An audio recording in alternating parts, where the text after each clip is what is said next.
Merci de nous avoir donné ce jour pour te célébrer ensemble. Merci de nous avoir donné la force et la bonne volonté pour être en ce lieu. Merci de nous avoir donné ce cadre où nous pouvons nous réunir pour te célébrer et pour t'écouter. Seigneur, toi seul as les paroles de la vie. C'est pourquoi nous sommes là à tes pieds. Parle à nos cœurs. Instruis-nous par ton esprit et qu'il nous conduise dans toute la vérité. Au nom de Jésus, Amen.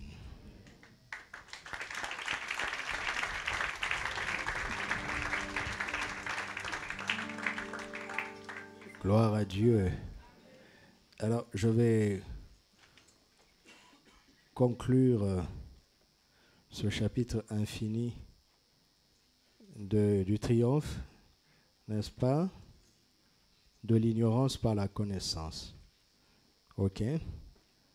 Nous avons vu la loi de la semence et de la moisson. Et nous allons voir la dernière moisson et la loi de l'amour. Alléluia. La dernière moisson et la loi de l'amour. Lisons Matthieu 13 pour voir la dernière moisson, de quoi il est question. Matthieu 13, 36 à 42 ou à 43. Matthieu 13, 36 à 43. Alors, il renvoya la foule et entra dans la maison.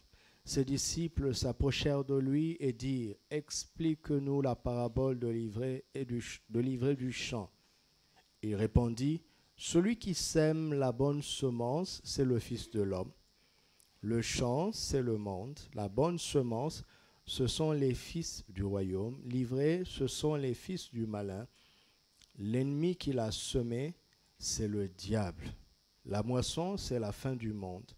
Les moissonneurs, ce sont les anges. Or, comme on arrache l'ivraie et qu'on la jette au feu, il en sera de même à la fin du monde. Le Fils de l'homme enverra ses anges qui arracheront de son royaume tous les scandales et ceux qui commettent l'iniquité. Et ils les jeteront dans la fournaise ardente où il y aura des pleurs et des grincements de dents. Ça, c'est une séquence de la dernière moisson. Quand, à la fin du monde, le Seigneur enverra ses anges qui vont d'abord s'occuper de son royaume. Alléluia. La fin du monde, pour les chrétiens, c'est l'enlèvement. Vous le savez? C'est l'enlèvement. Parfois, je suis étonné de la curiosité que les chrétiens ont pour savoir qui est l'Antichrist, est-ce qu'il existe déjà, c'est qui la bête, la marque de la bête. Tout ça, ça ne nous intéresse pas, on ne sera plus là. On ne sera plus là.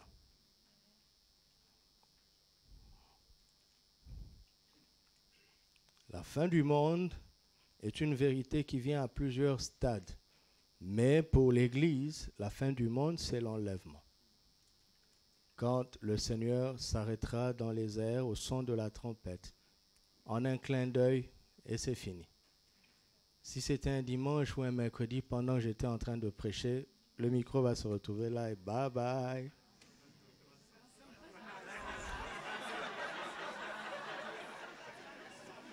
Nous disons bye bye au monde, mais tous ensemble nous allons partir. C'est très bien, vous avez bien réagi. Il ne faut pas rester, hein? Il ne faut pas rater ça. C'est terrible de rater ça. Donc, la dernière moisson, c'est ça. Quand le Seigneur enverra ses anges pour cueillir ses fils qui auront validé ces deux conditions, qui n'auront pas vécu des scandales et qui n'auront pas vécu dans l'iniquité, au-delà du fait d'être nés de nouveau. Alléluia. J'insiste beaucoup sur ça. Quand on ne parle que selon le point de vue des épîtres, on oublie ces détails. La manière dont Jésus lui-même a parlé de la fin du monde est vraiment terrifiante. Terrifiante. Parce que Jésus montre qu'on va faire sortir, on va rejeter beaucoup qui étaient dans le royaume. C'est-à-dire, ce sont des personnes qui seraient nées de nouveau, mais qui n'auraient pas vécu de manière à honorer Jésus. Que celui qui a des oreilles pour entendre, entende, et que le Seigneur nous garde tous. Alors, ceux qu'on va arracher, on va les jeter dans une fournaise ardente où il y aura des pleurs et des grincements de dents. Matthieu 25, verset 41. Matthieu 25, verset 41. Ensuite, il dira à ceux qui sont à sa gauche, « Retirez-vous de moi, maudits, allez dans le feu éternel qui a été préparé pour le diable et ses anges. » L'enfer n'a pas été préparé pour les hommes. Alléluia. L'enfer a été préparé pour le diable et ses anges. Ceci nous aide déjà à comprendre quelle est l'intention la plus profonde de l'ennemi. L'ennemi veut que les hommes passent l'éternité en enfer avec lui. Son but le plus profond, c'est ça. Tu m'entends? Le vrai combat se trouve là-bas. Tous les problèmes qui peuvent susciter contre nous ne sont rien comparés à l'éventualité terrifiante de passer l'éternité en enfer avec lui. Nous devons avoir du discernement et comprendre qu'est-ce qui poursuit profondément. D'accord? D'accord. Matthieu chapitre 7, versets 21 et 22. J'ai résumé la dernière moisson en vous montrant qu'il s'agit du jour de l'enlèvement pour nous les enfants de Dieu. Mais en entendant, Matthieu 7, 21 à 23. Ceux qui me disent « Seigneur, Seigneur » n'entreront pas tous dans le royaume des cieux, mais seulement celui qui fait la volonté de mon Père qui est dans les cieux. Plusieurs me diront en ce jour-là, « Seigneur, Seigneur, n'avons-nous pas prophétisé par ton nom? N'avons-nous pas chassé des démons par ton nom? Et n'avons-nous pas fait beaucoup de miracles par ton nom? Alors je leur dirai ouvertement, je ne vous ai jamais connus. Retirez-vous de moi, vous qui commettez l'iniquité. » Alléluia. Le Seigneur n'est pas en train de dire ici que ces prophéties étaient fausses. Il n'est pas en train de dire ici que ces miracles étaient faux. Il n'est pas en train de dire ici que les démons n'étaient pas vraiment chassés. Si. Son problème se situe ailleurs. C'est la manière dont ces personnes ont vécu. Ils ont vraiment prophétisé.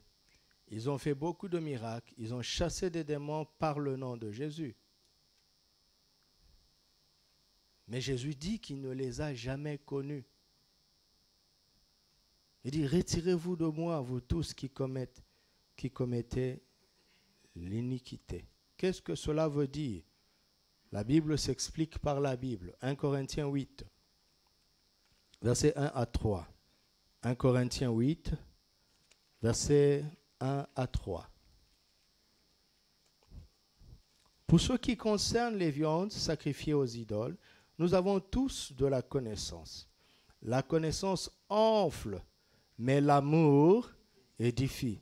Si quelqu'un croit savoir quelque chose, il n'a pas encore connu comme il faut connaître. Mais si quelqu'un aime Dieu, celui-là est... Si quelqu'un aime Dieu, je fais toujours ces jeux de mots pour vous faire réfléchir. Si quelqu'un aime Dieu, regardons bien le verset 3. Si quelqu'un aime Dieu, celui-là est connu de lui. Si quelqu'un aime Dieu, celui-là connaît Dieu. Si quelqu'un aime Dieu, Dieu le connaît. Vous avez vu ça? Si quelqu'un aime Dieu, Dieu le connaît. Si quelqu'un n'aime pas Dieu, voilà. Quand Jésus est en train de dire « Je ne vous ai jamais connu », il a fallu attendre quelques années plus tard pour que Paul nous aide. Quand Jésus est en train de dire « Je ne vous ai jamais connu », il est en train de dire « Vous ne m'avez jamais aimé en fait. Vous ne m'avez jamais aimé. Vous avez prophétisé par mon nom sans m'aimer. Vous avez chassé les démons par mon nom sans m'aimer. Vous avez fait beaucoup de miracles par mon nom sans m'aimer.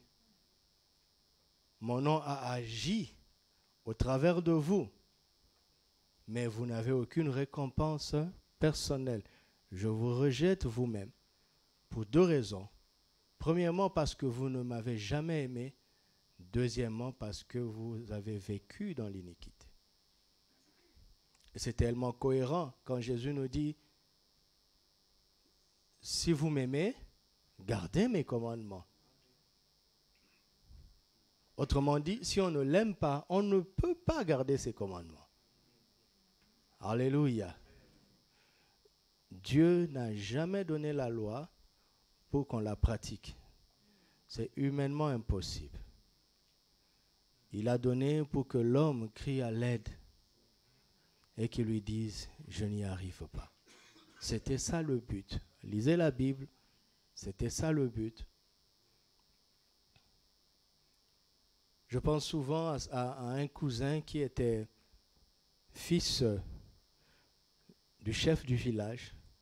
Son père était chef du village et il a pris une première femme et il n'avait que des filles. Vous savez comment on pense au village, n'est-ce pas? On dit cette femme-là ne donne pas de garçon. Prétexte pour trouver une deuxième. Il a pris plusieurs femmes et il avait une cour que des filles, une 50aine de filles. Finalement, après un énième mariage et une énième naissance, ce jeune homme va venir au monde. C'est un garçon. C'était le seul garçon dans une cour où il n'y avait que des femmes. Évidemment, il était l'enfant chéri de son père qui était le chef du village. Il n'allait pas au champ, il ne faisait rien. C'était le prince héritier. Mais c'est lui qui m'a raconté lui-même. Et dans le village, il y avait un signe de beauté pour un homme. Devinez c'est quoi? Il faut que les mains soient dures. Ouais. Ne vous trompez pas avec vos signes de beauté d'ici. Hein. Ça ne marche pas partout. Hein. Est-ce que vous savez qu'en Mauritanie, dans notre époque, on gave les femmes pour qu'elles soient trop... Parce que c'est ça une femme belle. Mince et lancé là, c'est pas bon en Mauritanie. C'est pas beau en Mauritanie.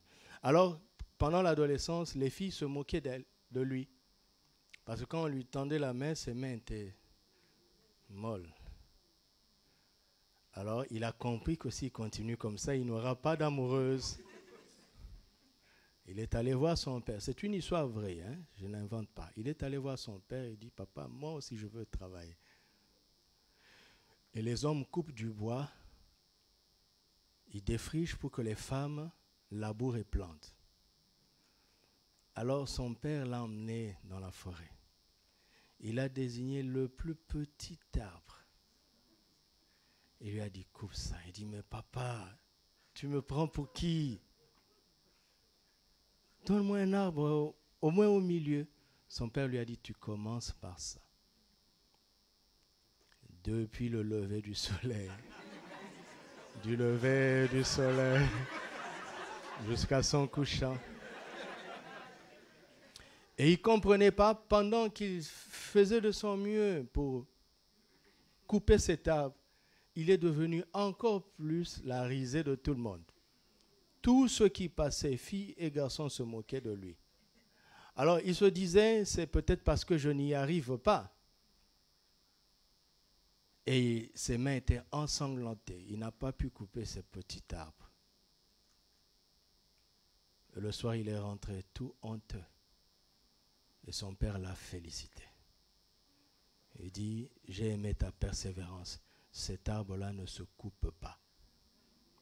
Il est tellement caoutchouteux qu'il ne se coupe pas. Et tous les gens du village le savaient.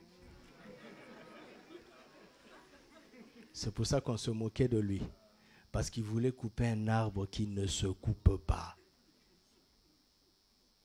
Donc son père ne lui avait pas donné cet arbre pour qu'il le coupe. Il savait qu'il ne le couperait pas. Mais son père lui avait donné cet arbre pour qu'il se rende. Dieu n'a jamais espéré qu'un seul humain obéisse à la loi. Si tu enfreins un seul commandement, tout le reste est zéro. Il faut recommencer. Qui va y arriver? C'est pour ça que Paul dit, misérable que je suis. Vous voyez? Alors Jésus va venir, il va nous donner le secret. Il va dire, si vous m'aimez, gardez mes commandements. Je vous donne un commandement nouveau. Aimez-vous les uns les autres. Non pas comme le commandement de l'Ancien Testament, mais comme moi je vous aime. Et ça, c'est très puissant. Retenez ça, d'accord? L'amour est le secret pour réussir. C'est l'amour qui va nous qualifier pour la dernière moisson. Alléluia. Ce ne sont pas nos exploits surnaturels qui vont nous qualifier. Ce ne sont pas nos exploits. Mais c'est l'amour. Ce ne sont pas nos exploits. Alléluia. Alors, pour équilibrer un peu les choses, Paul qui explique Matthieu 7 en 1 Corinthiens 8, et dans 1 Corinthiens 12, à partir du 31e verset, je ne vais pas le lire, je vous raconte simplement, vous le savez. Il va nous encourager à désirer ardemment le don le meilleur. On parle des dons spirituels, n'est-ce pas? Mais il dit, je veux vous montrer une voie par excellence. Et il commence à dire, mais quand je parlerai la langue des anges et des hommes, si je n'ai pas l'amour, je suis une cymbale qui retentit, un airain qui résonne. Quand j'aurai la foi jusqu'à déplacer les montagnes, la science de tous les mystères, si je n'ai pas l'amour, je ne suis rien. Comme Jésus, Paul n'est pas contre le surnaturel. Comme Jésus, Paul n'est pas contre l'exercice des dons spirituels. Mais comme Jésus, Paul est simplement en train de nous dire que désirer ces choses, les pratiquer, les exercer sans l'amour, bénéficiera aux autres et pas à vous-même, tant dans cette vie que dans l'éternité. Alors, il n'est pas question de dire, moi je choisis l'amour et je laisse tomber les dons spirituels. Ce n'est pas possible. Si tu aimes, tu ne peux pas ne pas désirer les dons spirituels. Ce n'est pas possible. Je vous dis déjà que ce n'est pas possible. Celui qui ne s'intéresse pas aux dons spirituels a un déficit d'amour. Parce qu'il y a des choses, il y a une manière d'aider les autres que nous ne pourrons jamais faire sans l'aide surnaturelle du Saint-Esprit. L'amour va nous pousser à désirer ces choses. Mais l'amour va nous aider à les pratiquer avec les bonnes motivations, de la meilleure manière, tout en gardant nos vies loin de l'orgueil, dans la crainte de Dieu, pour ne pas être rejetés après avoir aidé les autres. Alléluia. L'amour est la clé à la fois pour avoir une bonne vie et pour avoir une vie dans la puissance de l'esprit. L'amour est la clé. L'amour est le secret. La loi de l'amour. La loi de l'amour fera que nous serons des instruments entre les mains du Seigneur pour arracher les âmes entre les griffes de Satan, tout en préservant notre propre vie, afin que nous ne soyons pas disqualifiés lors de la dernière moisson. Amen. L'amour, mes amis, l'amour est très important. La loi de l'amour est capitale. C'est pour ça que je veux clore ce chapitre en parlant de l'amour. Parce que la loi de la semence et de la moisson est la toute première loi du ciel manifestée sur la terre. La loi de l'amour est la dernière. Alléluia. Et à l'intérieur, il y a beaucoup d'autres lois. Vous avez la Bible pour les apprendre par vous-même. Vous avez aussi le Saint-Esprit. Alléluia. Tout au long de cette année, quels que soient les chapitres que Papa va ouvrir pour nous, j'y glisserai toujours l'amour. Je parlerai de l'amour tout au long de cette année. Quel que soit ce que Dieu dit, cela fonctionne dans l'amour. Car Dieu lui-même est amour. Il m'a dit, aide mon peuple à avoir une meilleure compréhension de l'amour. Alléluia. Et c'est ce que nous allons faire par sa grâce. Amen. Vous savez que dans le grec, dans le Nouveau Testament, on parle généralement de 3 mots concernant l'amour, n'est-ce pas? L'amour, agapao, l'amour, philéo et l'amour, eros. Et on dit beaucoup de choses.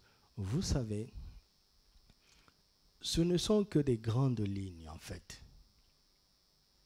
Et en méditant sur ces éléments dans tout le Nouveau Testament, j'ai vu qu'ils se mélangeaient. Par exemple, 1 Timothée 6, 10. Quand on dit que l'amour de l'argent est la racine de tous les maux. Pour moi, ça devait être un amour négatif. Forcément. J'avais envie qu'on dise l'éros de l'argent, mais il n'y a pas d'éros de l'argent. C'est le philéo de l'argent. Alors que philéo, c'est le même mot qui donne Philadelphie, l'amour fraternel. Mais c'est un bon amour. Il n'y a pas de bon amour pour l'argent. L'argent n'est pas un problème, mais l'amour de l'argent est un problème. L'argent n'est pas un problème, mais l'amour de l'argent est un problème. Il ne faut pas qu'il y ait de confusion là-dessus. L'argent n'est pas un problème, mais c'est l'amour de l'argent.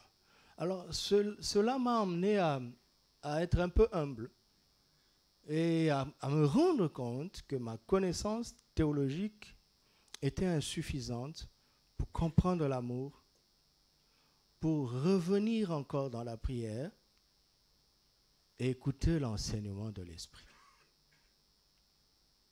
Et c'est ce qu'il m'a appris, c'est ce que je veux vous partager en résumé. Ça, c'est une introduction. Ça nous préparera pour l'année. Amen. Mettez la diapo. Donc, l'amour peut être regroupé en 4 grands groupes. Il y a ce que j'appelle l'amour qui prend. D'accord? Il y a 2, l'amour qui donne. 3, l'amour qui donne. Et 4, l'amour qui se donne. OK? Il y a 1, l'amour qui prend. 2, l'amour qui donne consciemment pour recevoir. C'est l'amour de l'échange. D'accord? Et troisièmement, il y a l'amour qui donne inconsciemment pour recevoir. L'échange, l'idée de l'échange ici est inconsciente. Mais elle existe. Et finalement, il y a l'amour qui se donne. C'est ça l'amour de Dieu. Agapao. Ce n'est pas l'amour qui donne, c'est l'amour qui se donne. Alléluia. L'amour qui prend, c'est l'amour diabolique. C'est un amour spirituel qui est médiocre. En fait, ce n'est pas de l'amour. Ce n'est pas de l'amour du tout. Et l'amour qui donne consciemment pour recevoir, c'est l'amour humain. C'est un amour qui est naturel et qui est fragile. Pourquoi? Le jour où il n'y a plus de retour, cet amour s'arrête automatiquement. C'est l'amour des affaires. C'est l'amour du business. C'est l'amour du travail. C'est du donnant. C'est l'amour qui crée les relations des intérêts. Si vous voyez un homme d'affaires appeler, dire de l'autre que c'est son ami, vous comprenez déjà.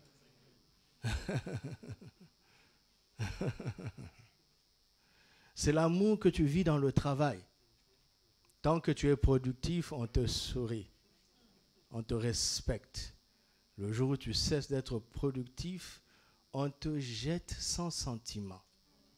Mais il faut comprendre, il faut connaître ça. Qui veut travailler dans la vie? Tu veux travailler? Il faut connaître ça. Ne commets pas l'erreur de rechercher agapao dans ton lieu de travail. L'amour qui se donne.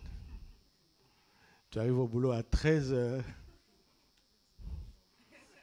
et à 11h30, tu dis au boss, Alléluia, je rentre, à demain. Il va te dire, à plus jamais. Et tu dis, mais boss, si vous m'aimez, donnez-moi, non? Il dit, au revoir, je te donne un au revoir, un adieu même. Et il y a l'amour qui donne inconsciemment pour recevoir. Ça, c'est l'amour qu'on vit dans la famille. Ah oui.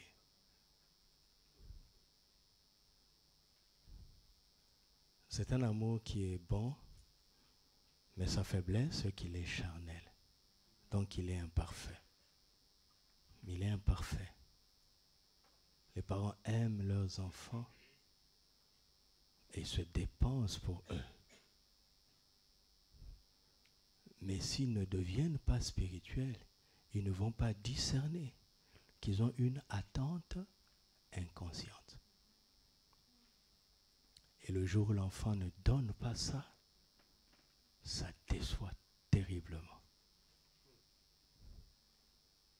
Ça déçoit. Cet amour inconscient, cet amour qui donne pour recevoir inconsciemment, on peut le trouver dans un couple chrétien. On peut le trouver dans la communion fraternelle à l'église.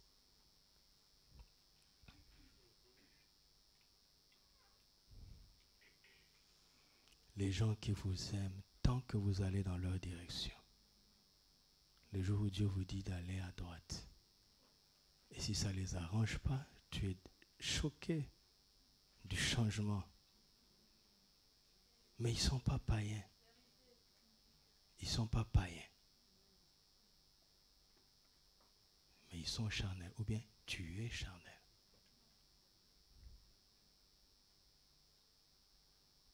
Et vous savez quoi? Le diable se cache derrière ces éléments, surtout dans le point 3. Et c'est ça qui amène les blessures et les peines. Lesquelles peines, quand elles ne sont pas bien traitées, elles déforment le caractère des gens et les gens ne s'en rendent pas compte. Qu'en changeant comme ça, ils vont tout droit en enfer. Ils ne s'en rendent pas compte. Vous me suivez? Parce que nous ne voulons pas ignorer les desseins du diable.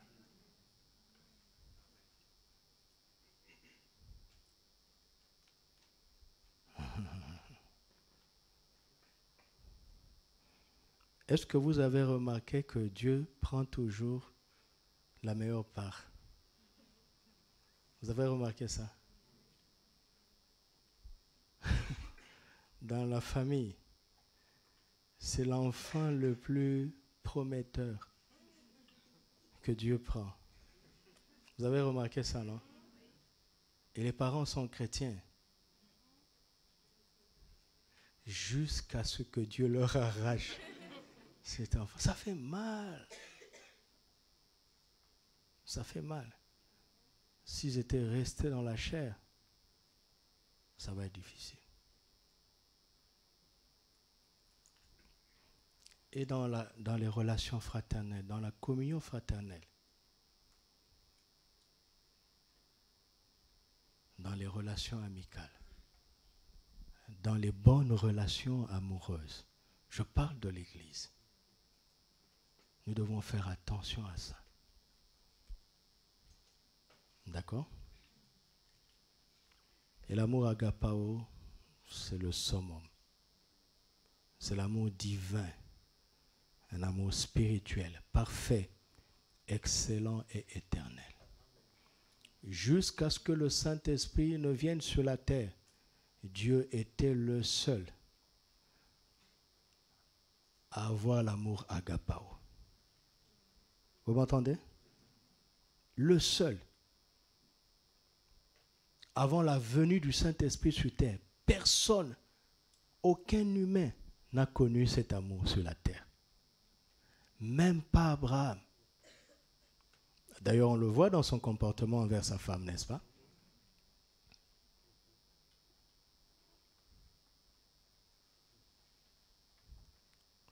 Pourquoi? Parce que Romains 5,5 dit « Or, l'espérance ne trompe pas, car l'amour de Dieu a été répandu dans nos cœurs par le Saint-Esprit qui nous a été donné. » Agapao est venu dans nos cœurs par le Saint-Esprit.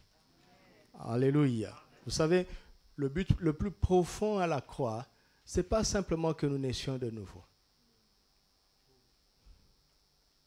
C'est que nous devenions l'incarnation de cet amour parfait et excellent. Alléluia. C'est pour ça que beaucoup disent Seigneur, Seigneur. Et ils commencent à entrer dans le surnaturel. Mais s'ils négligent agapao, ils vont échouer à la dernière moisson. En le confessant, Seigneur, ils étaient nés de nouveau. Mais Jésus dit, je ne vous ai jamais connu. Autrement, vous ne m'avez jamais aimé. Seigneur, comment est-ce que je peux naître de nouveau sans jamais t'aimer? Il me dit, mais c'est simple. C'est simple. Tu cherchais une guérison, je l'ai donnée. Je t'ai donné la guérison, tu as reconnu que Jésus est Seigneur. Tu cherchais une délivrance, n'est-ce pas? Je te l'ai accordée. Quand tu as dit confesse que Jésus est Seigneur, tu as accepté facilement. Certains même ont eu peur de l'enfer. Alors ils ont cru en Jésus, pas par amour pour Jésus, mais par crainte de l'enfer. L'amour n'était pas la motivation de leur chrétienté. Vous m'entendez? Et ils sont nombreux dans le royaume, dans l'église. Ils l'appellent Seigneur, mais ce n'est pas par amour, c'est par intérêt. Que Dieu nous en garde. Parce que si c'est fait par intérêt, on ne va pas arriver jusqu'au bout. L'ennemi rôde et il cherche à comprendre si nous avons un amour intéressé ou si nous avons un amour désintéressé. Il rôde parce que qu'est-ce qu'il cherche? Réfléchissez un peu. Il y a de la joie dans le ciel parmi les anges pour un seul qui se convertit, n'est-ce pas? Quand une seule personne meurt en tant que pécheur, qu'est-ce qui se passe dans le camp du diable? C'est la fête. Regardez. Je pense que vous le savez. Satan ne sera pas assis sur un trône en enfer avec une grosse fourche et des cornes, comme si le feu ne lui faisait rien. Satan n'aura pas le temps de dominer sur qui que ce soit en enfer, tellement il sera en train de souffrir lui-même. Quand on parle des pleurs et des grincements de dents, on commence par lui. Lui-même sera en train de pleurer, de grincer les dents. Il ne va pas régner en enfer. Vous m'entendez? Pourquoi se réjouirait-il de voir un humain aller en enfer? Il se réjouirait parce qu'il sait à quel point ça fait mal à Dieu. C'est sa manière de se venger de Dieu qui n'a pas prévu de rachat pour son péché, mais qui a prévu le rachat pour le péché de tous les hommes. Un jour, quand j'étais enfant, ma mère m'a sermonné, j'avais fait une désobéissance, je ne sais plus laquelle. Elle m'a sermonné sévèrement. Et quand je sortais de là, ma petite sœur s'est moquée de moi. Je l'ai frappée sévèrement. Alors maman m'a pris, elle m'a raclé. Et elle m'a dit, cette gifle-là que tu as donnée à ta sœur, c'est à moi que tu voulais donner. Mais comme tu sais que tu ne peux pas me la donner, tu t'es rabattu. J'étais enfant, mais je me suis dit, mais comment elle a compris? Parce que c'est exactement ce que je pensais. Comment elle a compris ça? Et elle a sorti cette rébellion-là de moi. Elle m'a dit, ne pense plus comme ça. Parce que si tu continues comme ça, le jour où tu seras grand, tu pourras lever la main sur moi. Comment elle avait compris ça? Le diable ne se réjouit pas parce que quelqu'un ira en enfer et que lui, il ne va pas souffrir. Non, non. Il sait quelle peine cela provoque au cœur du Père. Et nous devons ressentir cette même peine afin que cela nous pousse à l'intercession et au témoignage. Alléluia. Vous savez, quand cette peine vous prend, vous pleurez comme un gamin.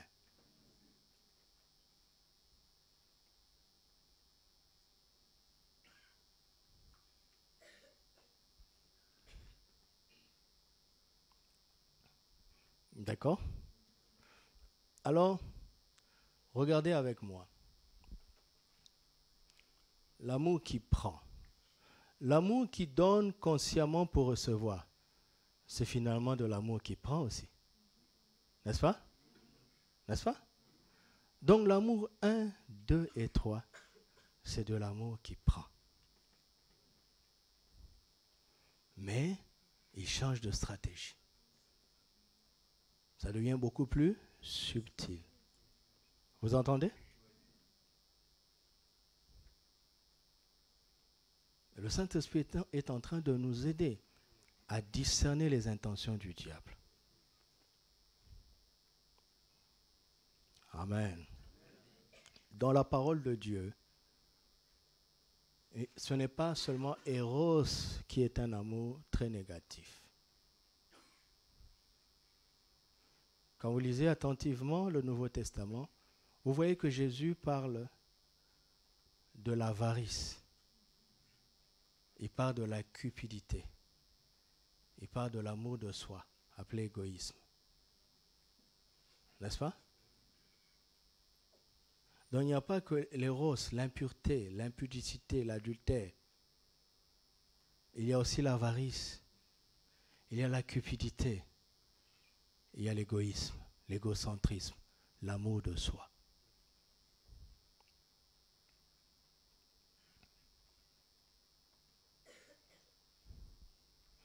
Quelqu'un peut être enseigné sur les méfaits de la mauvaise sexualité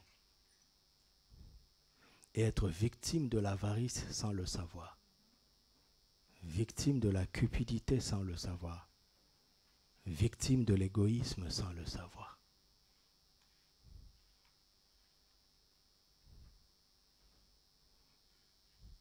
Réfléchissons un peu sur Saül. Saül n'a pas commis adultère comme David, n'est-ce pas? Mais il avait un cœur dur. Il ne se répand jamais.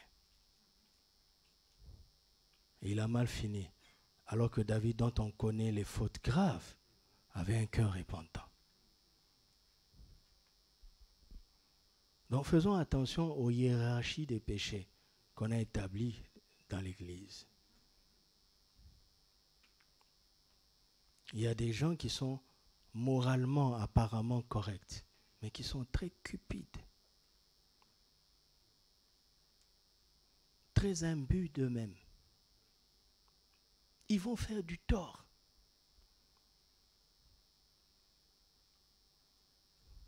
Mais pour attraper une faute flagrante, pour les attraper dans une faute flagrante, ça va être difficile. Et pourtant, ils vont scandaliser les faibles et faire du tort. Et si personne ne les arrête, ils vont tout droit en enfer. Avec un casier judiciaire humain vide. Vous comprenez ce que je suis en train de dire? Faisons attention à nous-mêmes. Alléluia. L'amour est la clé. Et cet amour-là, c'est l'amour agapao. Commençons par la fin. Éphésiens 5, 25 dit « Marie, aimez vos femmes ». Ça a été un choc pour moi de voir que c'est Marie agapaoé vos femmes. Vous m'entendez? Écoute-moi, célibataire chrétien. Toi qui te dis maintenant que le mariage, c'est l'occasion rêvée de pratiquer Eros. Dieu ne te donnera pas le mariage pour Eros. Il te donnera le mariage pour agapao. Il n'y a pas beaucoup d'amen. Ah oui, c'est choquant. C'est choquant. Quelqu'un qui entre dans le mariage pour Eros n'ira pas jusqu'au bout. Ce n'est pas possible. Dieu dit que comme un père châtie les enfants qu'il aime, lui aussi châtie les enfants qu'il aime. Et nous savons que quand Dieu aime, il agapao. Donc Dieu attend des parents chrétiens d'agapaoer leurs enfants. Pourtant, l'amour parental est naturel, n'est-ce pas? Dieu dit non, si tu es né de nouveau, ne reste pas à ce niveau-là.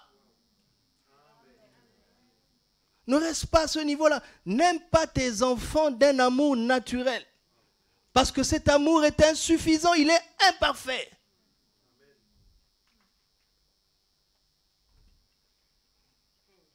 Oh Seigneur.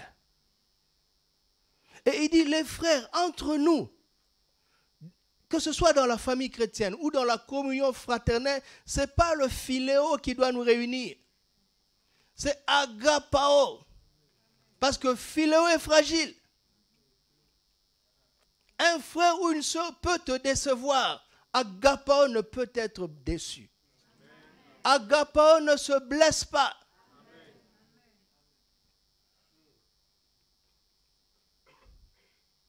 L'amour est patience et bonté. Il n'est point envieux. Il ne se vante jamais. Il ne s'enfle point d'orgueil. Il ne fait rien de malhonnête. Il ne s'irrite point. Ne cherche point son intérêt. Ne s'irrite point. Il ne soupçonne point le mal. Et il ne se réjouit point de l'injustice, mais il se réjouit de la vérité. Je suis en train de chanter en fait. C'est un cantique que je connais, qui m'a aidé à retenir ça. Ne soupçonne pas le mal, croit tout, espère tout, supporte tout. Qui va dire qu'il est capable de faire ça? Est-ce que dans la communion fraternelle, on vit comme ça?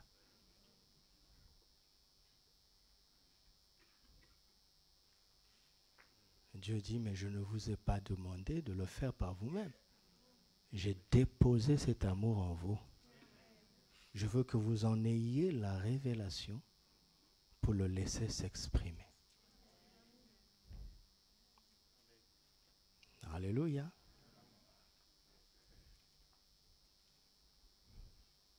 Comment expliquer que le taux du divorce à l'Église est le même que dans le monde? Questionner les motivations des chrétiens, pourquoi ils se marient. Et ils aiment 1 Corinthiens 7. Paul a dit, si tu brûles, marie-toi. Tu as retenu seulement une phrase. Si on doit prendre tout ce que Paul a dit dans 1 Corinthiens 7, en réalité, la phrase la plus forte, c'est qu'il conseille à personne de se marier. Donc nous autres là. Donc il ne faut pas prendre des phrases, tu les sors de ton contexte pour légitimiter ta défaite. Ça s'appelle un mariage par défaut. Mais on n'est pas obligé de se marier par défaut.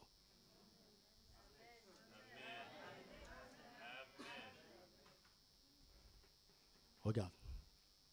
On dit aux chrétiens, mariez-vous dans le Seigneur. Pourquoi? Parce que c'est écrit. Oui, c'est écrit. Mais qu'est-ce que tu as compris? Parce que ce que représente le mariage est une mission humainement Impossible. Marie, aimez vos femmes comme Christ a aimé l'Église. Comment je veux faire ça? Femmes, soyez soumises à vos maris en toutes choses, mais elle est en danger. Elle est en danger. Dieu même dit, si vos parents, aussi méchants qu'ils sont, ils savent donner de bonnes choses. Ah, vous avez compris? Dans leur méchanceté, nos parents nous donnent des bonnes choses. Mais c'est Non, je ne veux pas trop dire. Alors, quand on dit mariez-vous dans le Seigneur, c'est pourquoi? Il dit, à ceci l'on reconnaîtra que vous êtes mes disciples. Si vous avez de l'amour les uns pour les autres. Si vous avez agapao les uns pour les autres. Donc, si une sœur a eu la révélation d'agapao, toi aussi tu as eu la révélation d'agapao, vous allez vivre ça dans la communion fraternelle, vous allez vivre ça dans l'amitié, vous allez vivre ça dans les fiançailles, vous allez vivre ça dans le domaine conjugal, et vous allez vivre ça quand vous deviendrez des parents. C'est pour ça qu'on te dit de te marier dans le Seigneur. Ça ne veut pas dire épouse quelqu'un qui a une carte de membre de l'Église. Il n'est peut-être pas dans le Seigneur. Vous avez compris?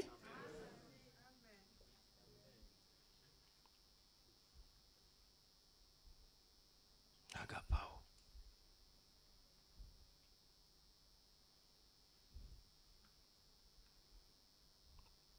Alors, je vais faire un petit exercice avec vous que le Seigneur a fait avec moi. L'amour qui donne, l'amour qui prend est un amour médiocre, n'est-ce pas? Alors, nous allons prendre tous ces éléments-là. Nous allons prendre l'avarice, la cupidité, l'égoïsme et l'impureté, n'est-ce pas? Et je vais vous montrer comment le diable peut instiller ces trois niveaux d'amour dans ces éléments-là.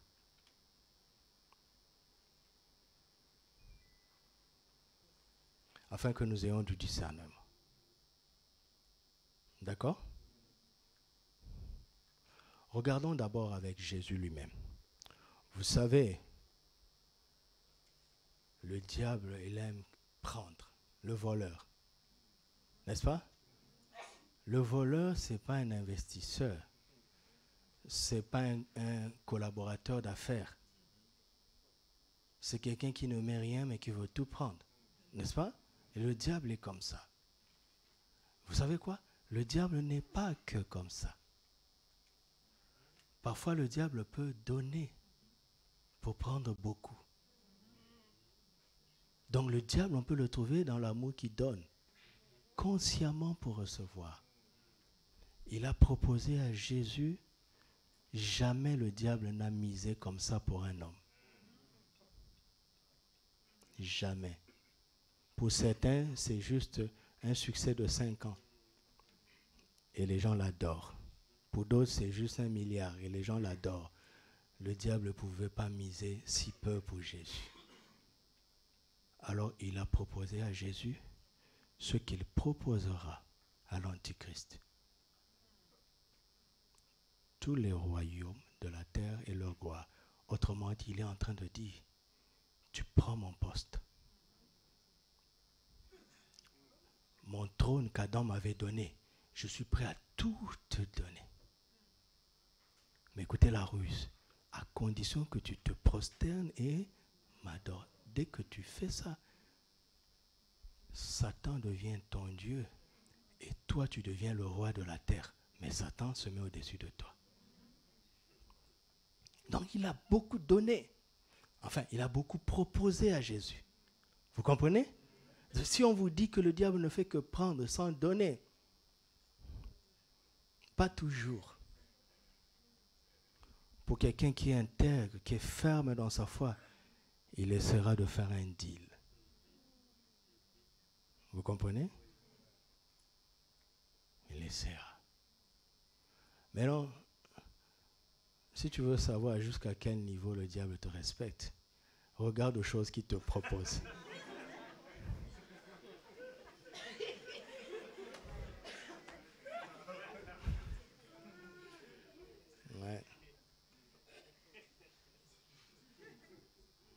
Regarde les choses qu'il te propose. Ça veut dire qu'il ne te prend pas encore très au sérieux. Plus il te prend au sérieux, plus gros il mise. Ça, c'est l'amour qui donne consciemment pour recevoir. Un exemple de l'amour qui donne inconsciemment pour recevoir. Un jour, Pierre a dit à Jésus, mais maître, voici nous avons tout quitté pour te suivre. Lisez la Bible. Quand Jésus appelait les gens, il leur disait, suis-moi, point. Zéro promesse. C'est pour ça que je vous invite à lire Matthieu, Marc, Luc, Jean. Parce que quand on lit Éphésiens 1:3, en lui nous sommes bénis de toutes sortes de bénédictions. La mentalité du mangeur, c'est qu'il regarde quoi? Paul nous a tout révélé. C'était bien ce qu'il a fait. Donc Pierre parle au nom de tout le monde. Ils se rendent compte pendant la marche que c'est vrai que quand Jésus les a appelés, ils l'ont suivi. Ils ont tout laissé, n'est-ce pas? Mais inconsciemment, quelque part au fond d'eux, ils s'attendaient à quelque chose. Et quand le maître traîne et qu'il ne fait rien, et il commence à vous dire qu'il va mourir. Oh!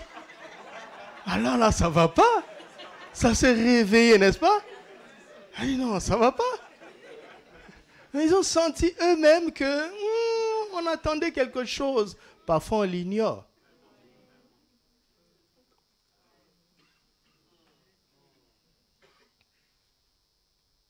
Parfois, on l'ignore. Et le diable se cache derrière cet amour charnel.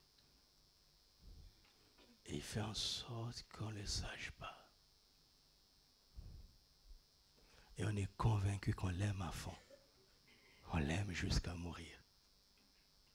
Jusqu'à ce que la mort vienne. Vous connaissez cette histoire, non? Un monsieur est décédé, sa fille dit non, je ne peux pas vivre sans lui. Enterrez-moi avec lui. À un moment donné, les gens sont fatigués. Ils ont dit bon, j'étais là à l'intérieur. Il dit non, c'était une manière de pleurer.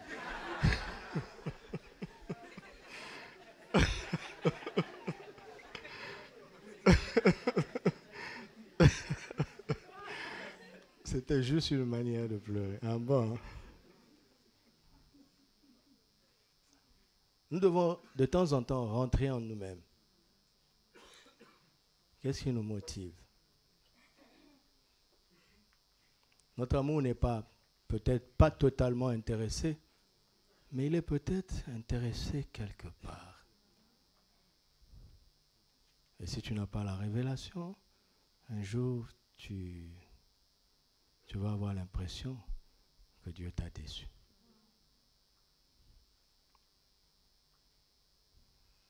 D'accord?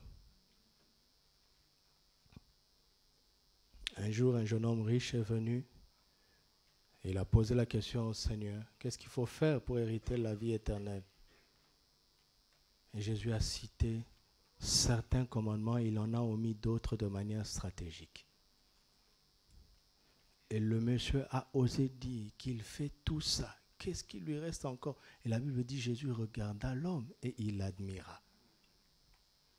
Il dit, il te reste une seule chose. Prends tous tes biens, vends-les, donne aux pauvres, puis viens sur moi.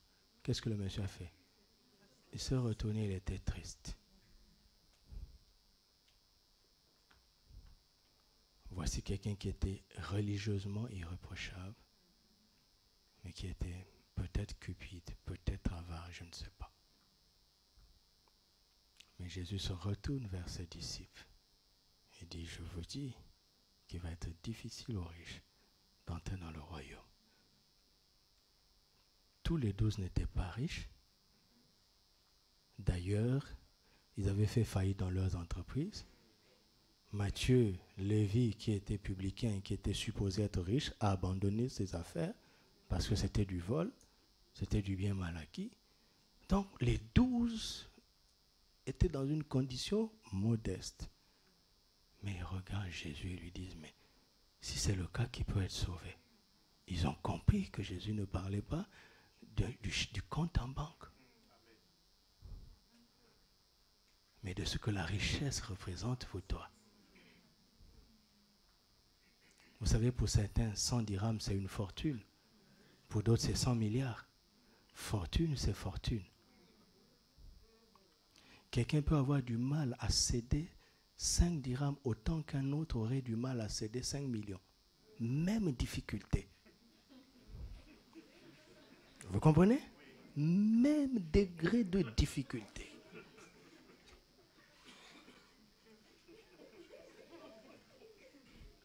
Quelqu'un peut chérir son vélo et interdire à ses enfants de toucher à son vélo. De la même manière qu'un autre chérirait sa Rolls-Royce. Et si tu touches l'un des deux, même réaction de colère. Les chiffres sont trompeurs. Mais c'est ce qu'on ressent derrière ces chiffres, derrière les éléments, derrière la matière.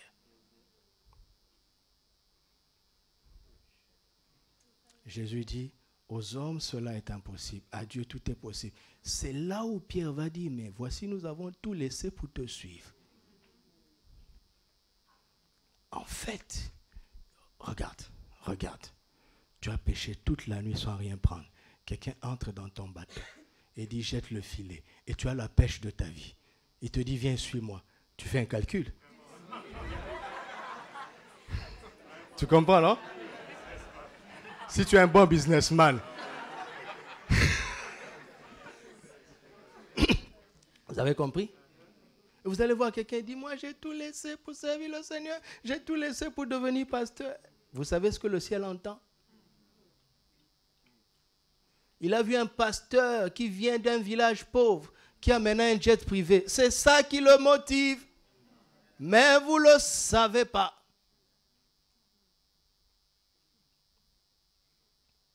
Mais Dieu le sait. Il sonde les cœurs et les reins. Alors, sonde-moi, Seigneur. Sonde-nous. Sonde-nous.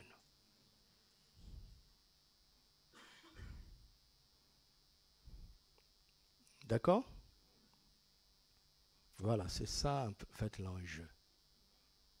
Parce que si le diable touche à la notion de l'amour, il sait que tu es sur un boulevard qui va en enfer. Même ta foi va accélérer ta descente en enfer. Parce que ta foi va te pousser à prophétiser, pas par amour, mais pour te faire voir. Ta foi va te pousser à faire des miracles, pas par amour, et pour te faire voir. Il veut toucher à l'idée de l'amour.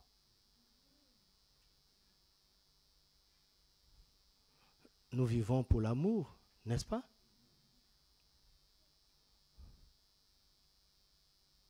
Regarde, les dictateurs sont malheureux, pourquoi? Ils ont tout, hein? Mais quand la population lui montre qu'il ne l'aime pas, ça leur fait mal. Deviens boss comme tu veux. Ton jardin, c'est à la maison. N'est-ce pas? C'est là où il y a l'amour. Si tu manques ça, tu es malheureux. C'est ça l'essentiel, l'amour. Dieu nous a créé à son image. Il est amour. Et nous vivons pour l'amour. Parce que nous sommes créés à son image. Ce n'est pas une affaire de chrétien. Un humain, quand tu es humain, tu as besoin d'amour. Tu as besoin d'être aimé, tu as besoin d'aimer. Ça, c'est irrésistible. Tu n'as qu'à nous tromper comme tu veux là. Tu es un menteur. Tu dis que tu es insensible, c'est faux. Tu as peur d'aimer et tu as peur qu'on ne te rende pas de l'amour. Donc tu t'es barricadé. Mais tu es malheureux en étant barricadé. Il n'y a pas besoin d'être barricadé. Il y a agapao ici. Par le Saint-Esprit. C'est le royaume du Fils de son amour. Il y a le vrai amour dans le royaume. C'est la révélation qui va libérer son expression. Je n'entrerai pas dans les détails quand plus de 8 ans maintenant, le jour où le Seigneur m'a confronté avec Éphésiens 5, 25, il m'a dit, je ne t'ai pas donné cette fille pour que tu l'aimes autrement que comme moi j'ai aimé l'Église. Il a cassé tous mes fondements. Je ne savais pas ça. Aucun livre chrétien ne m'a appris ça. Aucun pasteur ne m'a appris ça.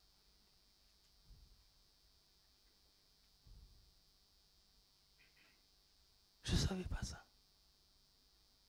Tu es chef? Il me dit, tu es chef? Je dis oui. Est-ce que tu as 100% raison? Je dis non. Il dit, même si tu as 99% raison, regarde moi qui avais 100% raison. C'est moi qui me suis sacrifié. Donc toi, tu sais que tu n'auras jamais raison à 100%. Quel doit être ton comportement? Je dis, Seigneur, j'ai besoin de ton aide. Il m'a dit, c'est là où je voulais t'emmener. Depuis là, c'est devenu facile. Par la révélation. Cet amour, je ne l'ai pas reçu. C'était en moi.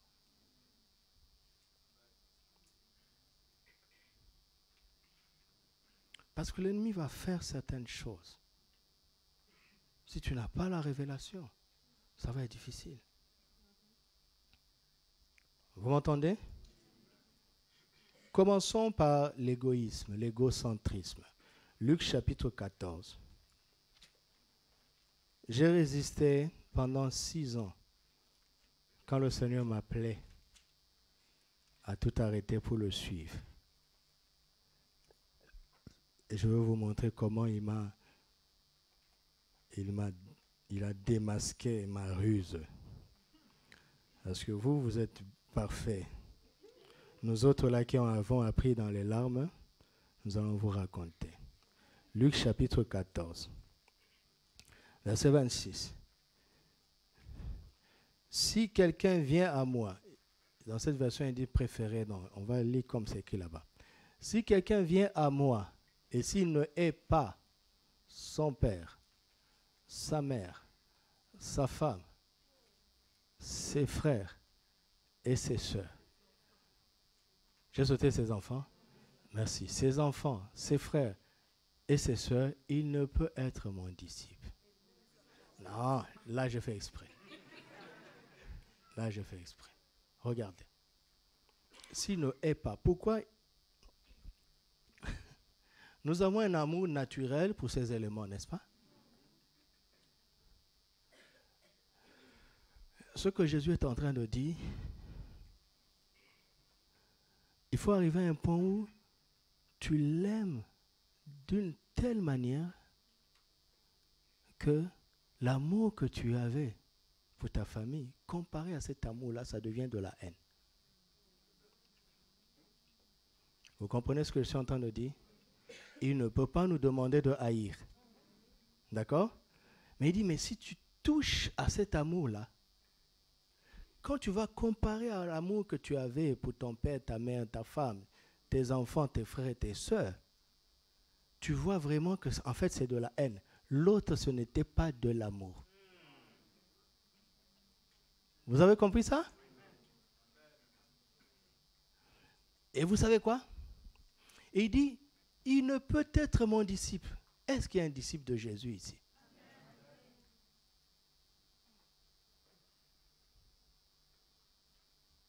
Vous n'avez pas compris.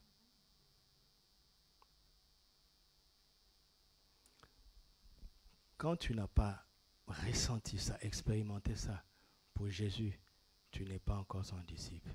Tu sais quoi? Tu le sers parce que c'est facile. L'ennemi te laisse te tromper comme ça. Il te laisse progresser dans l'illusion. Il va frapper un coup où il te sera raisonnablement raisonnable qu'il ne faut plus servir. Ça va être normal. Tu vas dire, même Dieu lui-même, il comprend. Que cela ne t'arrive pas au nom de Jésus. Donc, cet amour-là dont il parle pour être son disciple est un amour tellement élevé. C'est agapao. Ça banalise tous les autres amours. ça les banalise. Et moi, en tant qu'aîné, je me cachais derrière mon père. Je savais que papa ne voudrait pas. Je disais à Dieu, tu m'as dit d'honorer papa. Comme si je pouvais être plus malin que Dieu. Après, je disais, mais la famille, Seigneur, la famille. Dieu a été patient pendant 6 ans. Il m'a laissé me tromper pendant 6 ans. Et un jour, le Saint-Esprit m'a confronté et dit, en réalité, le vrai problème, c'est ta propre vie. C'est l'amour que tu as en dernière position, l'amour propre. Tu sais, quand tu es guéri de l'amour propre, tu peux confronter tout le reste. Tu n'as même pas peur d'être rejeté par ta famille. Pourquoi le rejet nous fait tant souffrir? Parce que ça affecte notre amour propre. N'est-ce pas? N'est-ce pas? Voilà. Et c'est ça qu'il a cité en dernier, il sait pourquoi. Quand tu es guéri de l'amour propre, du problème de l'amour propre, tu vas progresser plus facilement. Vous entendez? Donc, l'amour propre, l'amour de soi, c'est ce qui emmène l'égoïsme, n'est-ce pas? C'est ce qui emmène l'égocentrisme. L'égoïsme est aussi dangereux que l'impudicité. Vous entendez? Est-ce que vous m'entendez? D'ailleurs, un égoïste ne peut qu'avoir une sexualité mauvaise. Parce qu'il pensera toujours à lui-même. Et tout le reste d'ailleurs. Et tous les autres pièges. Alors, regardons la question de l'égoïsme. Dans l'amour qui prend, l'égoïste, comment il fait? L'égoïste s'aime lui-même plus que Dieu. Notez ça juste comme ça. Et c'est ça l'opération du diable. Il va pousser quelqu'un à s'aimer tellement qu'il se met au-dessus de Dieu. Ou bien il se met l'égal de Dieu. C'est l'objectif de la première tentation. Amen. Nous devons veiller à aimer Christ plus que notre propre vie. Paul dit, Christ est ma vie. Même la mort m'est un gain. Amen.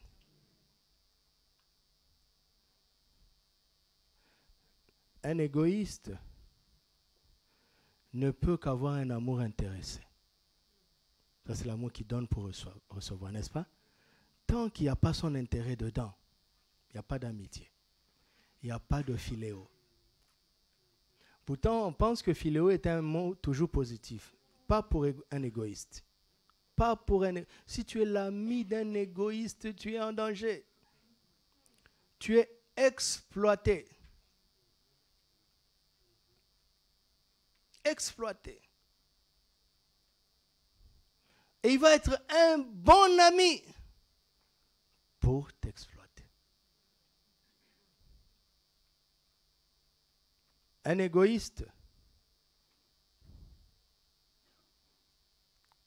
quand il est né de nouveau et qu'il n'a pas encore été guéri de l'égoïsme, il va développer un amour charnel.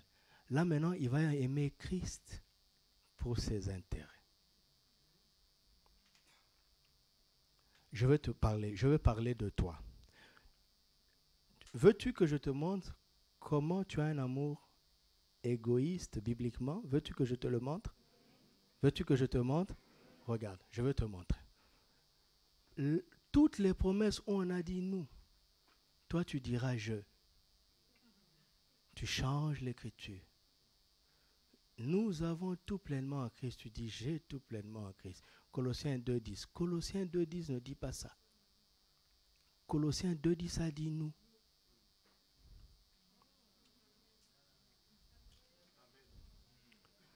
Toutes choses concourent à mon bien. Non, non, non. Romains 8.28 n'a pas dit ça.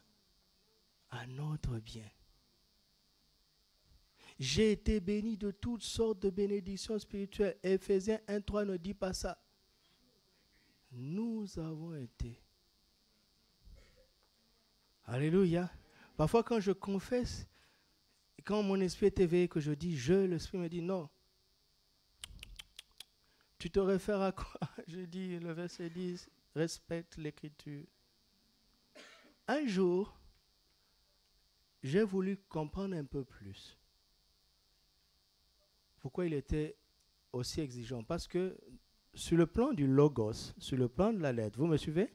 Sur le plan de la lettre, Jésus a dit qu'il ne faut pas retrancher. N'est-ce pas? Il ne faut pas ajouter. Bon, sur le plan du logos, je comprenais, mais on a quand même le droit de nous approprier aussi, n'est-ce pas? On a le droit de personnaliser la parole de Dieu. On a le droit, d'accord? On a le droit. Donc tu as le droit de dire je. Mais je veux t'emmener un peu plus loin. Il m'a dit, regarde, à chaque fois que tu t'appropries une parole pour nous, ce que tu reçois n'est jamais pour toi seul.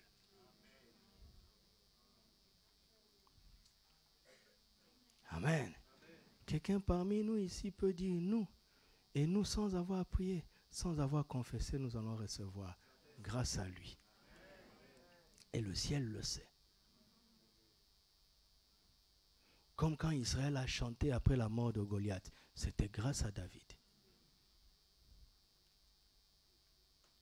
Mais un chrétien charnel qui n'a pas encore triomphé du problème de l'égoïsme n'aura jamais des victoires qui profitent à tous ou à plusieurs.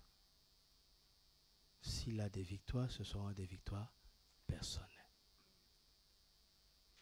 Vous avez compris? Alors faisons la même chose par rapport à l'avarice. Donc je vais juste faire ça et puis on arrête. Les avares, c'est les gens qui ont du mal à donner, n'est-ce pas? Et les cupides, c'est les gens qui ne se lassent pas de prendre, d'amasser. C'est ça, non? L'avare a du mal à donner, le cupide ne se lasse pas d'amasser. Alléluia. Un avare, dans l'amour qu'il prend, c'est une personne qui ne donne rien, mais qui veut prendre. N'est-ce pas? Maintenant, quand il progresse un peu, dans l'amour qu'il donne pour recevoir, il donne peu. Il veut prendre beaucoup. N'est-ce pas? Il donne peu. C'est déjà un exploit. Il a quand même donné. Et dans l'amour qu'il donne inconsciemment pour recevoir, c'est une personne qui donne le minimum tout en espérant le sacrifice de l'autre. Ça dit quand il donne le minimum là, il ne veut pas que tu lui donnes beaucoup, il veut sentir que tu t'es sacrifié. Si tu ne t'es pas sacrifié là, lui il n'est pas content. Même si tu lui as donné 1 million, si ce n'est pas un sacrifice, lui il n'est pas content. Alors que lui il ne s'est pas sacrifié.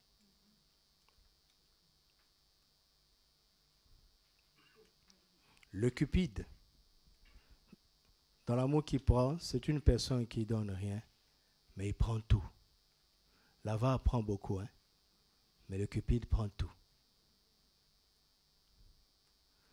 Quand il donne un peu plus, il veut gagner continuellement. Il veut te mettre dans un circuit de dette à vie, une dette morale. Vous allez connaître ça dans la vie. Les gens qui vous aident pour vous mettre dans une dette, vous savez, une dette morale, c'est une dette que tu finiras jamais de payer. Ça n'a pas de chiffre. Les plus jeunes ne comprennent pas encore trop bien ce que ça veut dire, mais vous allez grandir, vous allez comprendre, mais vous êtes avisés pour triompher. Alléluia. Et ainsi de suite.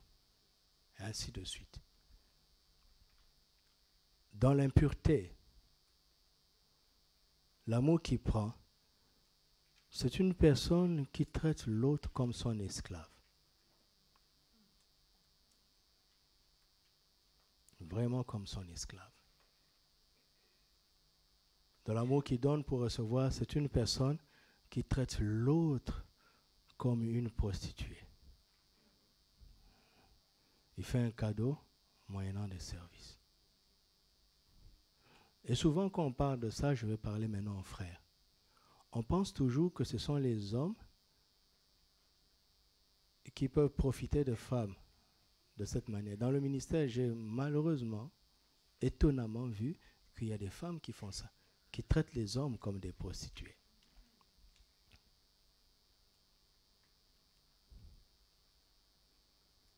Et dans l'amour qui donne inconsciemment pour recevoir, c'est une personne, comme je vous l'avais dit, qui veut se marier parce qu'il est chrétien, d'accord? Mais il est quand même charnel. Sa motivation pour se marier n'est pas agapao. Donc il veut prendre, mais inconsciemment. Il veut recevoir inconsciemment. Ceci, c'est pour nous donner du discernement. Alléluia. Afin de ne pas donner davantage à l'ennemi. Alléluia. L'amour est la clé. Bien comprendre l'amour va nous aider à vivre dans la victoire. N'est-ce pas? Bien comprendre, surtout en éduquant les enfants. Aidez-les à comprendre ce qu'est l'amour et à comprendre l'argent. Ce sont des choses qui sont présentes dans la vie tous les jours.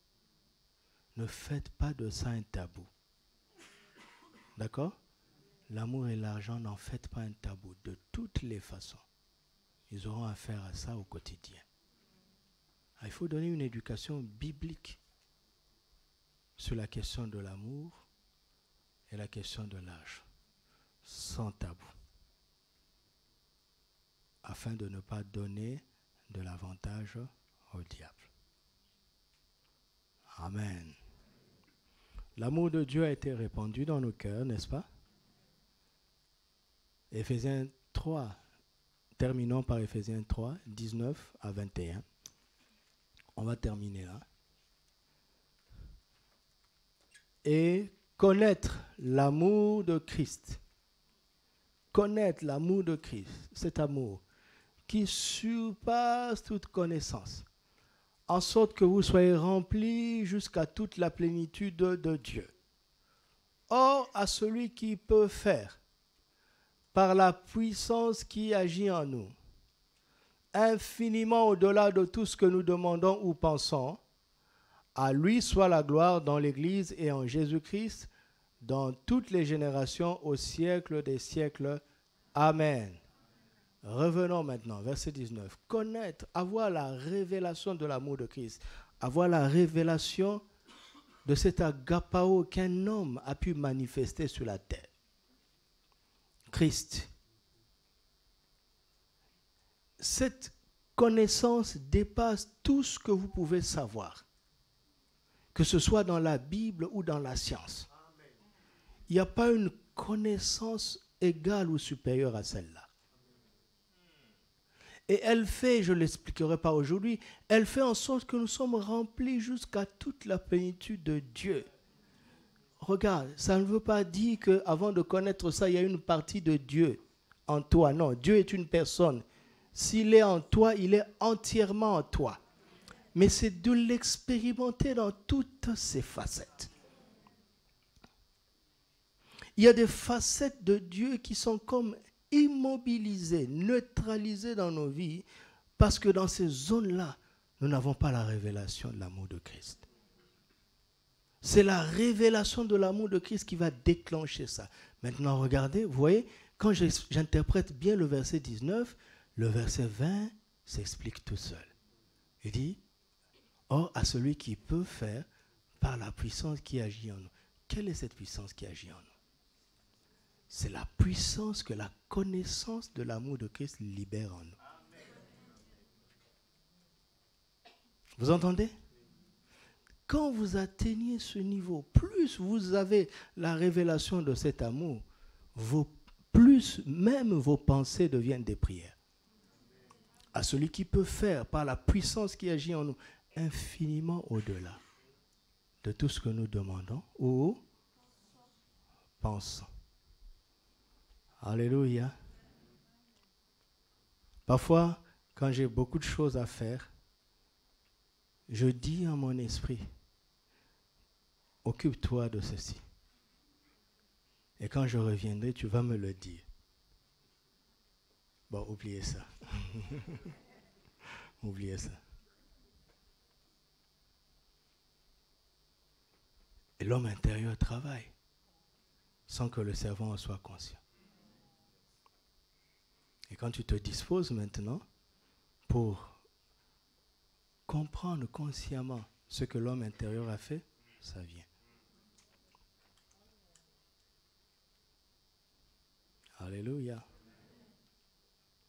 Mais Dieu n'ouvre pas ces portes-là aux personnes qui sont déficientes dans l'amour de Christ.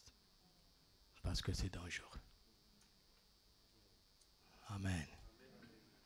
Il ne s'agit pas de recevoir cet amour. Si vous êtes en Christ, vous l'avez déjà. Il s'agit plutôt d'en avoir la révélation. Alléluia. Et d'en avoir la révélation et de plus en plus de la révélation. Et vous serez étonnés. Comment vous serez en train de prier pour quelque chose et vous allez vous rendre compte que Dieu avait déjà exaucé. Avant que vous ne priez même. Parce que cette puissance qui agit en nous fait que Dieu peut faire infiniment au-delà. Pas seulement de tout ce que nous demandons, mais aussi de tout ce que nous pensons. Et vous savez que Dieu ne peut pas donner cette opportunité à tout le monde.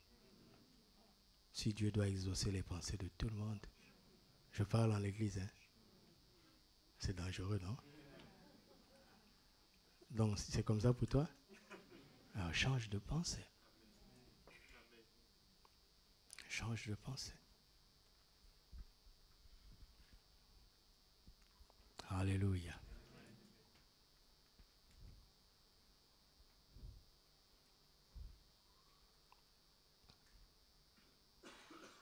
Rendons grâce à Dieu le Père d'avoir répandu son amour agapao, sa nature, son amour parfait, excellent, éternel, dans nos cœurs par le Saint-Esprit. Rendons-lui grâce, rendons-lui grâce. N'en doute pas, si tu es en Christ, cet amour est en toi. Commence à parler au Seigneur. Ne pense pas à tes défauts. Ne pense pas aux reproches qu'on te fait souvent. Je te confirme que selon Romains 5,5, si réellement tu es en Christ, l'amour parfait est en toi. L'amour excellent est en toi. L'amour divin est en toi. Rends grâce simplement, rends grâce. Rends-lui grâce aussi de te l'avoir révélé, de te l'avoir dit. Si tu ne le savais pas, rends-lui grâce pour cette bonne information. Rends-lui grâce, rends-lui grâce, rends-lui grâce. Rendons grâce au Père. Père, nous te remercions. J'imagine comment les hommes et les femmes de l'ancienne alliance auraient aimé être à notre place. Plusieurs t'ont aimé ardemment, mais n'ont pas pu t'aimer comme nous pouvons t'aimer grâce au Saint-Esprit.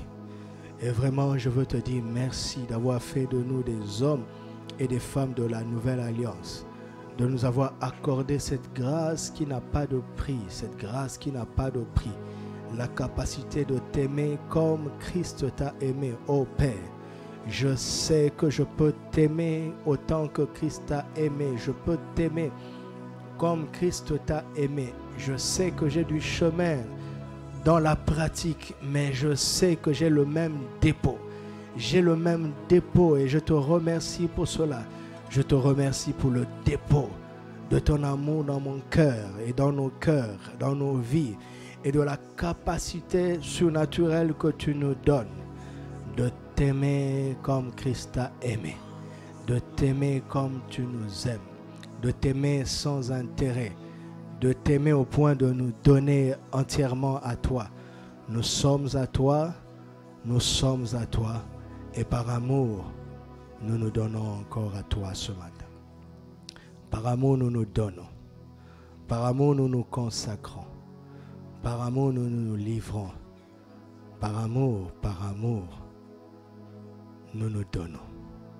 Nos vies sont à toi, nos cœurs sont à toi, nos biens sont à toi, tout ce que nous sommes et tout ce que nous avons est à toi. Tout est à toi.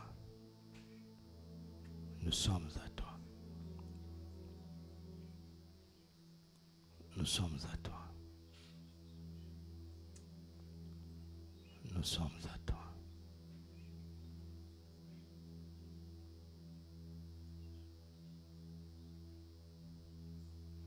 Il y a une grâce qui va faire de certains parmi nous des inspirations.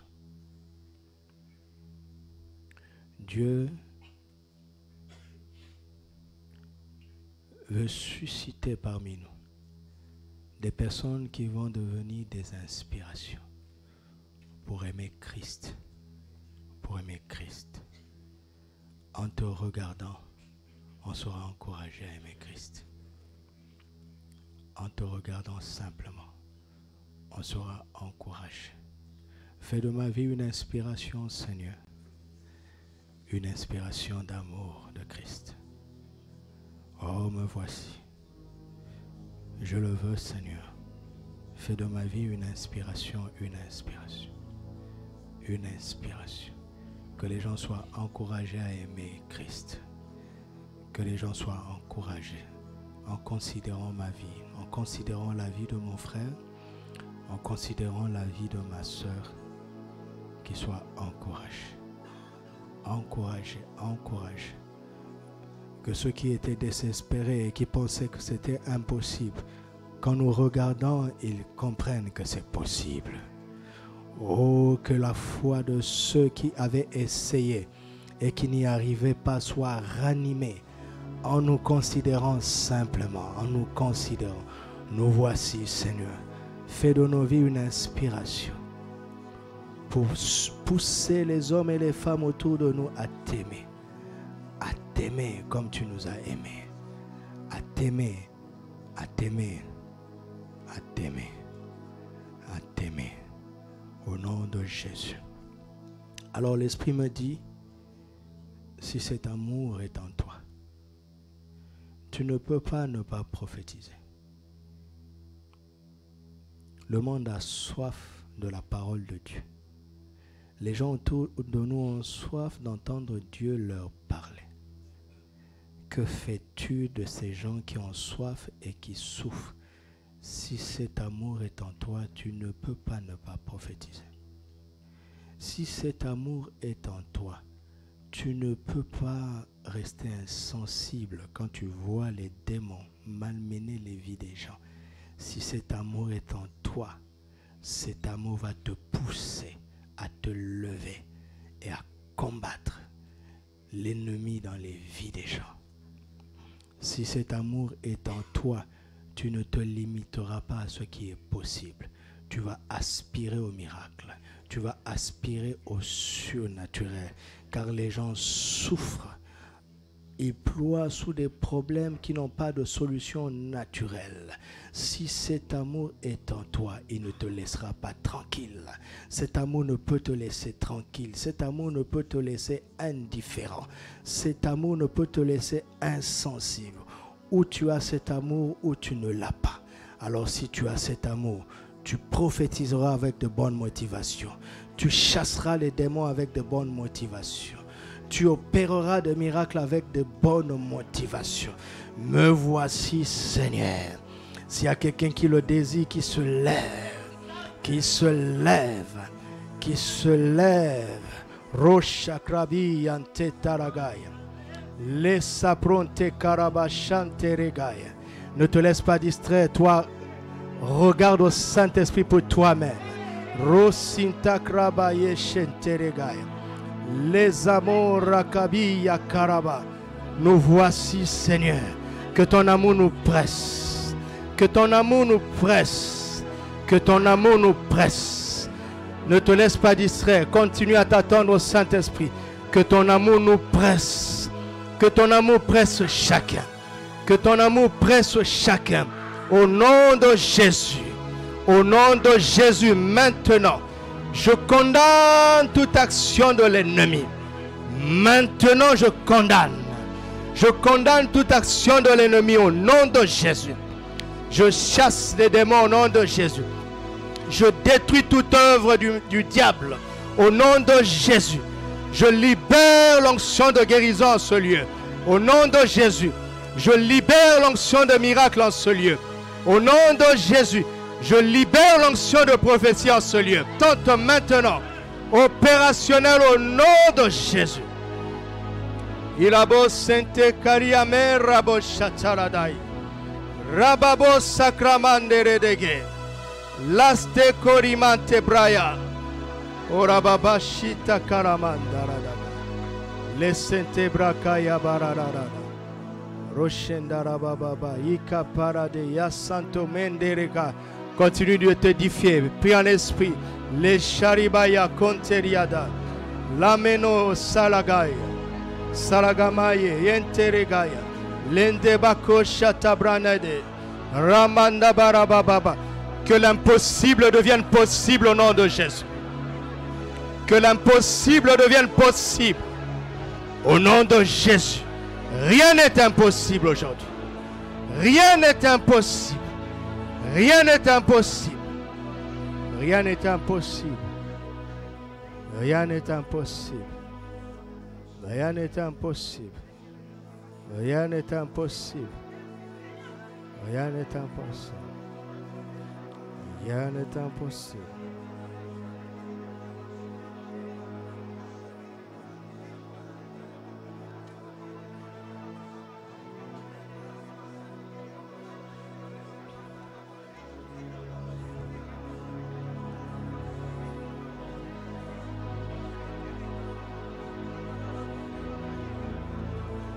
Un miracle vient sur toi au nom de Jésus.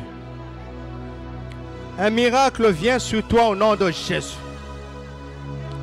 Un miracle vient sur toi au nom de Jésus. Un miracle vient sur toi maintenant au nom de Jésus.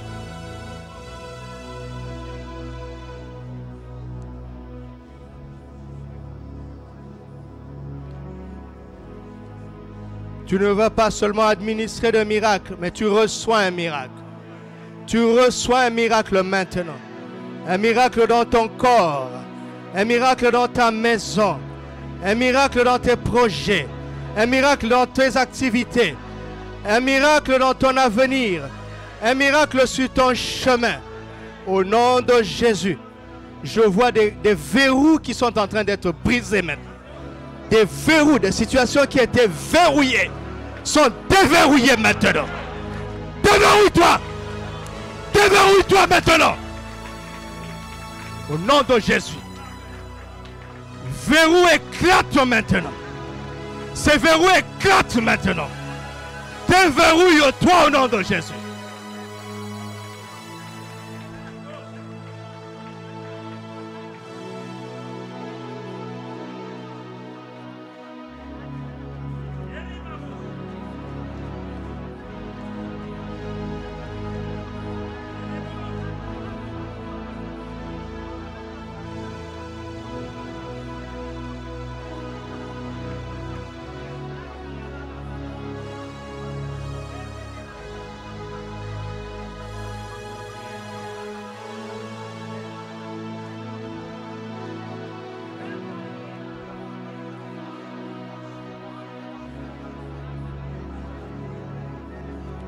Je vois comme des plafonds de verre. Tu ne savais pas que tu étais plafonné. Parce que ce plafond est transparent, tu ne le vois pas. Mais ça t'empêche toujours de monter. Maintenant, au nom de Jésus, je brise ce plafond de verre.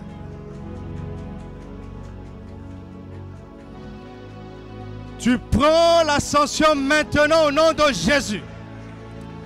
Je brise ce plafond de verre.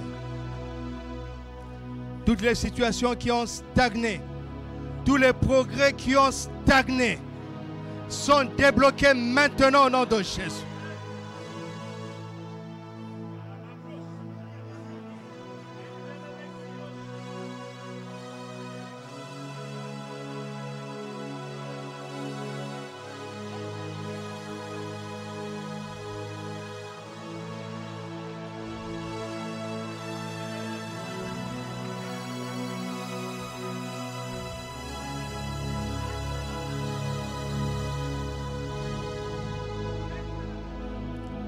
Tu avais perdu l'habitude de oser, de prendre ton envol à cause de ce plafond de verre. Maintenant, prends ton envol au nom de Jésus.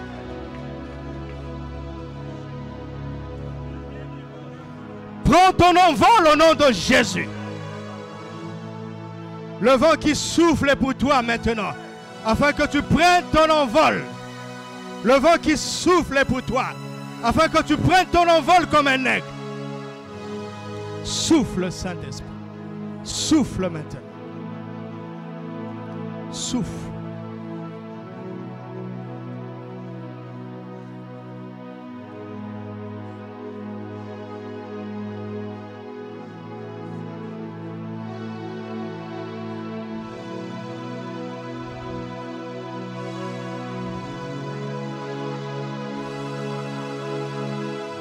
Il est en train de souffler, il est en train de souffler.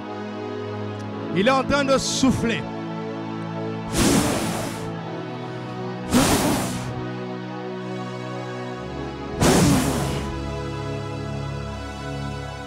Il est en train de souffler. Il est en train de souffler. Il est en train de souffler.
Toute puissance du diable est anéantie au nom de Jésus. L'avarice n'a plus d'emprise sur toi au nom de Jésus. La cupidité ne peut plus s'approcher de toi au nom de Jésus. Tu triomphes de l'impureté au nom de Jésus. Agapao est libéré dans ta vie au nom de Jésus. Agapao est libéré dans ton foyer au nom de Jésus. Agapao est libéré dans ta maison au nom de Jésus. Agapao est libéré dans ta famille au nom de Jésus. Agapao est libéré sur l'église au nom de Jésus. Agapao est libéré dans la communion fraternelle. Au nom de Jésus. Au nom de Jésus. Au nom de Jésus. Alors commence à confesser, nous sommes patients. Nous sommes pleins de bonté. Nous ne sommes point envieux. Nous ne sommes pas orgueilleux. Nous ne nous vantons point. Nous ne faisons rien de malhonnête. Nous ne cherchons point notre intérêt. Nous ne nous irritons point. Nous ne soupçonnons point le mal. Nous ne nous réjouissons plus de l'injustice, Mais nous nous réjouissons de la vérité. Nous excusons tout. Nous croyons tout. Nous espérons tout. Nous supportons tout. Car Agapao est en nous. Et au milieu de nous. Rendons grâce à Dieu. Alléluia.